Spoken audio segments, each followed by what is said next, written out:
Hello, everybody. Welcome to the Buckeye Weekly Podcast. I'm Tony Gerdeman here right now with Juck Miletti. Juck, Tony, how's it going? fantastic. We have not spent a lot of time, you and I, talking about Legend Bey, and that is what this show is about. Tom and I have done a series of expectations shows on various players.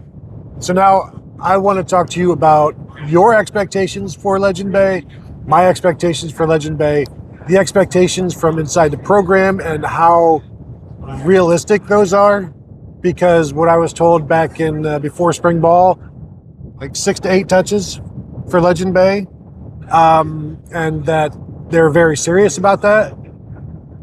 I don't know where those are going to come from because I know they want to do some kickoff return as well, but you might get one of those a game and then you might get a catch. So you're talking 5 or 6 carries a game, which is what Isaiah West averaged last year when he was in. So is 6 to 8 touches possible?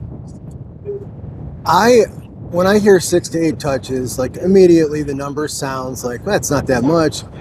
But then when you really think about it and you think about the limited amount of plays they're running, 63 plays a game, half of those, it's just, I don't really feel like that's going to be something that is going to be reasonable with this offense and the number of weapons.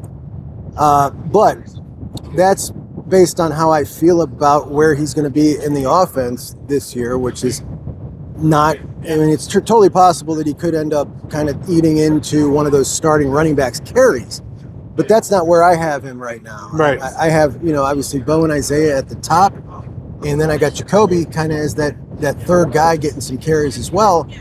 And if that's the case, where does Legend get all those carries? Now, total possibility that he blows everybody away as a standard running back, taking carries, and then he flies right up the depth chart.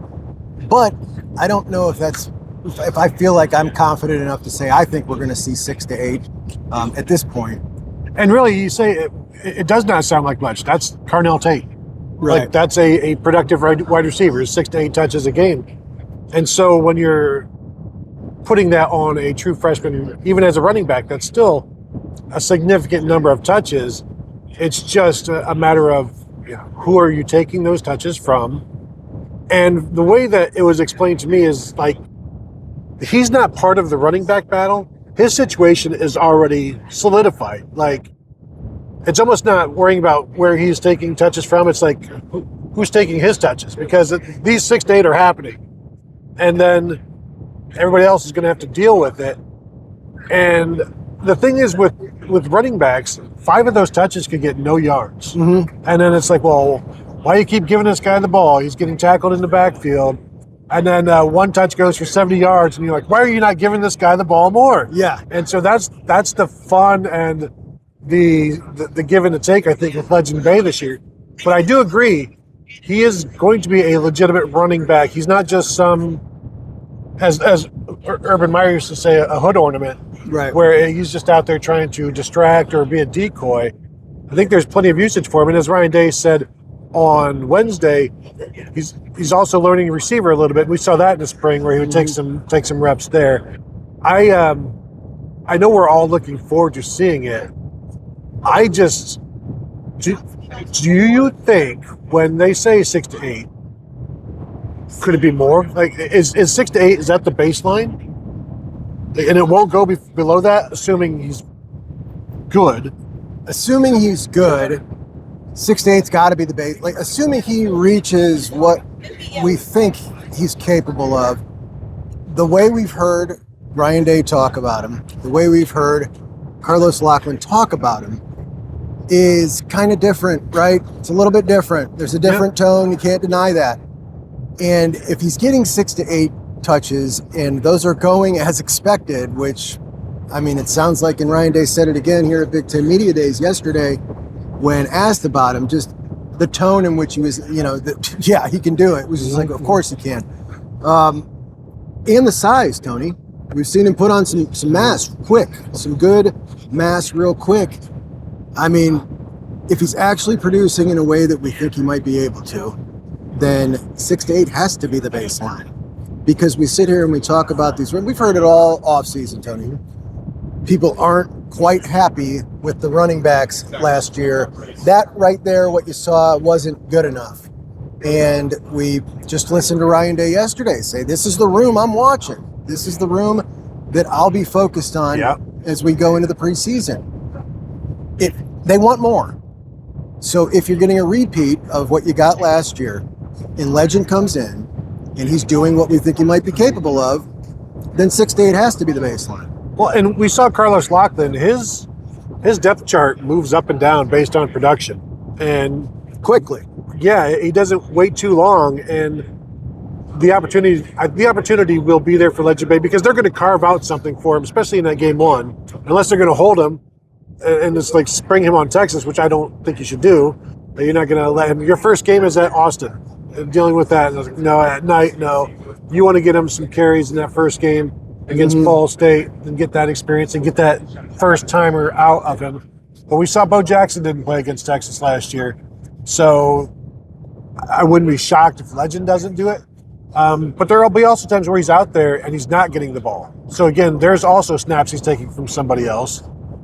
He's not going to be out there to pass block. We know that. When he's out there to, whether he's out in motion and flexed out, he's going to, I think, draw some attention just because it's like, why is he out there? They're going to do something there, which maybe opens things up for other people. I just wonder how often they can use him without using him. And is it too early for him to have this sort of gravity where the defense knows, watch that guy? Because right now, he's not there yet. Texas knows him because he's a former quarterback from Texas. So he hasn't built that yet. Maybe that comes after the Texas game or because of the Texas game. It just might. And they got into his recruitment real late. Right at the end there, they started trying to make a push. So they certainly know him. They know all about what he's about. They know that he's got the wild moves and the magic or whatever, however Locke described it, what he said, he's a magician or whatever he said. But when we talk about Legend in this, him having these touches, these potentially, like these are his, and everybody, depending on what he does, he might get more, but nobody's just going to eat into his. This almost feels like when you bring in Jacoby Jackson, like what's his role now? Right. Because that is like, I really feel like he's in the similar mold to Isaiah and Bo, right? Like those three are very similar, and you bring him in, and now you've got Jacoby and Legend both kind of competing for what I think are these third running back snaps. And this situation is just like, I don't know, man, because I think Jacoby's also got some juice too. He does. And the potential of Legend not playing well early, making a dumb mistake early also exists. And all of a sudden now we're looking at, okay, we're waiting till the next half of the season to get those 6 to 8 touches. Yeah, if you see a fumble against Ball State, he might have 6 to 8 touches in the year after that because he will not see the field against Texas. And that's part of dealing with the freshman. But I'm with you on Jacoby Jackson because it's like he was very good in the spring. He did some things. He's never been great anywhere, although he did rush for 100 yards against Texas in 2024. He's viewed as the replacement for C.J. Donaldson, but they don't need that guy this year. They needed a bigger back last year. They've got Isaiah West, Bo Jackson are bigger, and Jacoby Jackson, he's a third bigger type back. And I think his value is the experience. Because without him, you've got 2 sophomores, a freshman, a redshirt freshman, 2 true freshmen, and a redshirt freshman, and 2 sophomores. So I think the room aspect of it, being able to come in at any point if needed, I think.